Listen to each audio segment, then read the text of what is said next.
You're listening to an Airwave Media Podcast. Feel like who art Ed? We'll try to slice it. Who art is Mr. Wood art Ed me? Good. Either way, it's ambiguous. It works on so many levels. I know. That's off to a great start. Welcome to Who Arted Weekly Art History for All Ages. I'm your host, Kyle Wood, and for this week's TLDR mini episode, we're looking at the famous architect Le Corbusier. Le Corbusier was the adopted name of Charles-Édouard Jeanneret, who was born in Switzerland in 1887 and later became a French citizen. Though he had no formal architectural training, his visionary ideas and radical designs would come to define what we now call the international style of architecture and later brutalism. His career spanned 5 decades, and his work can be found across Europe, India, North and South America. He wasn't just an architect, though. He was also a designer, a painter, urban planner, and a writer who believed that well-designed buildings could help create a better society. Le Corbusier is famous for his clean, geometric forms and his use of modern materials like reinforced concrete. He saw buildings as machines for living in, meaning they should be functional, efficient, and stripped of all unnecessary decoration. He proposed grand, often controversial plans, even for entire cities, imagining them filled with towering skyscrapers set in green parkland. While many of his urban plans were never realized, his architectural philosophy and his distinct buildings have had a lasting and undeniable impact on how we live, work, and think about space.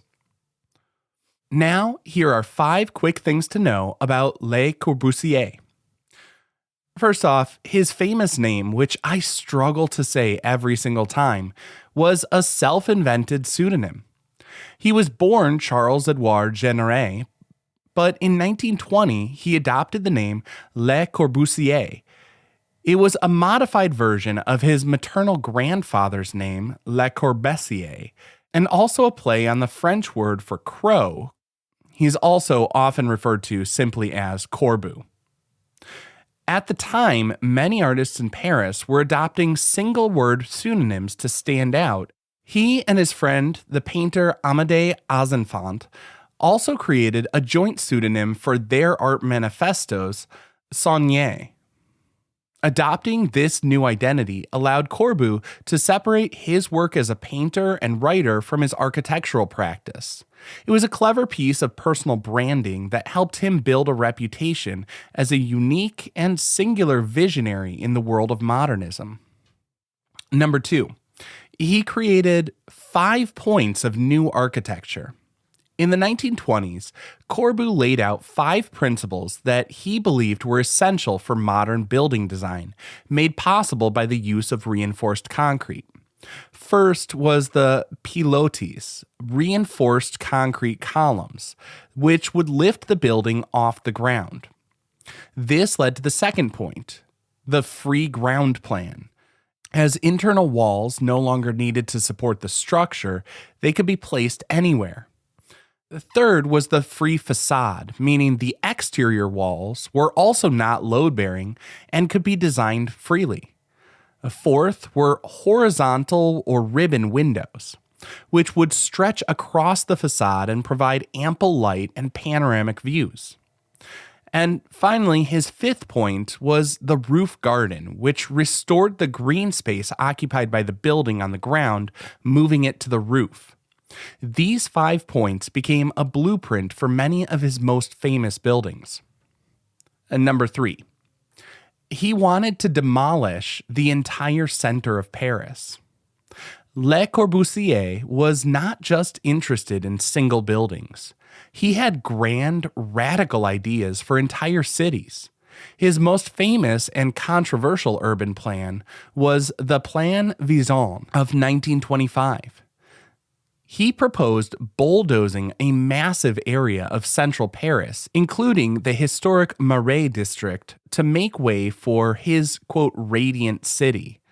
This new city center would consist of 18 enormous 60-story glass skyscrapers set far apart in a grid-like park.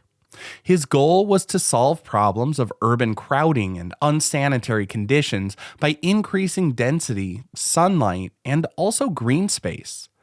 While Parisians were horrified at the thought of destroying the city's history, and the plan was obviously never adopted, the idea of towers in the park became incredibly influential in public housing and urban planning projects around the world for decades to come. Number 4. Before he was a world-famous architect, he was a painter who co-founded his own art movement. In 1918, along with the painter Amédée Alzanfont, Le Corbusier launched an art movement called Purism. It was a reaction against Cubism, which they felt had become too decorative and fragmented. Purism celebrated clean, simple geometric shapes and everyday objects like bottles and glasses, presenting them in an ordered and precise way. They believed this rational, purified art was perfectly suited for the new machine age. He was also a prolific writer. In 1923, he wrote the book Toward an Architecture, and it became one of the most influential architectural texts of the 20th century. In it, he argued passionately for a new architecture based on function and mass production, comparing the beauty of modern machines like cars and airplanes to ancient Greek temples. It was in this book that he famously declared a house is a, quote, machine for living in, end quote. And number 5, 17 of his buildings are collectively considered a UNESCO World Heritage Site. Le Corbusier's influence was so profound and widespread that in 2016, UNESCO declared 17 of his projects as a single World Heritage Site. What makes this unique is that the sites are spread across 7 different countries: France, Switzerland, Belgium, Germany, Argentina, Japan, and India. This transnational site was created to recognize his outstanding contribution to the modern architectural movement.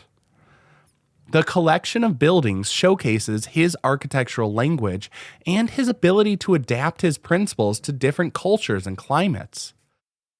Now, to better understand Le Corbusier and his vision for architecture, I want to take a look at one of his most famous buildings, the Villa Savoye. It's built between 1928 and 31 in a suburb outside of Paris. The house was designed as a weekend country retreat for the Savoye family. From the outside, it looks like a simple white box floating weightlessly above a green lawn. It appears almost alien in the landscape, a stark man-made object that makes no attempt to blend in with nature. Or at least that's how it appears on first glance. Corbu wanted to create a pristine, rational object that demonstrated a new way of living, and the Villa Savoye is the ultimate expression of his 5 points of architecture. First, we can clearly see the pilotis. The main volume of the house is lifted off the ground with a grid of slender, reinforced concrete columns. This not only creates a covered carport area, but it also gives the house its signature sort of floating appearance. Now, the ground floor is actually painted green to blend in with the landscape, and it makes it recede visually, further emphasizing the lightness of that white box above. The curved glass wall on the ground floor is famously designed to match the turning radius of a 1927 Citroën car, allowing the owners to drive right up to the entrance. Inside, the house demonstrates this free ground plan and free facade. Because the pilotis support the entire structure, the interior walls are free to be placed wherever they're needed, creating a fluid, open living space. The interior has gentle curves and ramps that seem to stand a bit in contrast with the very rigid geometric exterior. Le Corbusier loved these sort of ramp features. A ramp leads you from the ground floor to the main living area on the first floor. And this floor is wrapped in horizontal ribbon windows, which flood the interior with natural light and offer panoramic views of the surrounding landscape, connecting the inhabitants with nature from within their machine for living. The ramp continues upward from the living area, leading to the final of the 5 points, the roof garden. This open-air terrace is protected by a curved screen wall that shields it from wind while creating beautiful abstract shapes against the sky. It's interesting as it's an open-air space and yet a little bit private, perfect for sunbathing and relaxing on a nice day. And of course, this fits in perfectly with Corbusier's idea of restoring the green space that the house occupied and placing it on the roof, blending functionality with leisure. Interestingly, despite its iconic status today, the Villa Savoye had a troubled history. The Savoys only lived there a few years before abandoning it, partly due to construction issues and a leaky roof. During World War II, it was occupied first by the Germans and then by the Americans, and it fell into a state of ruins.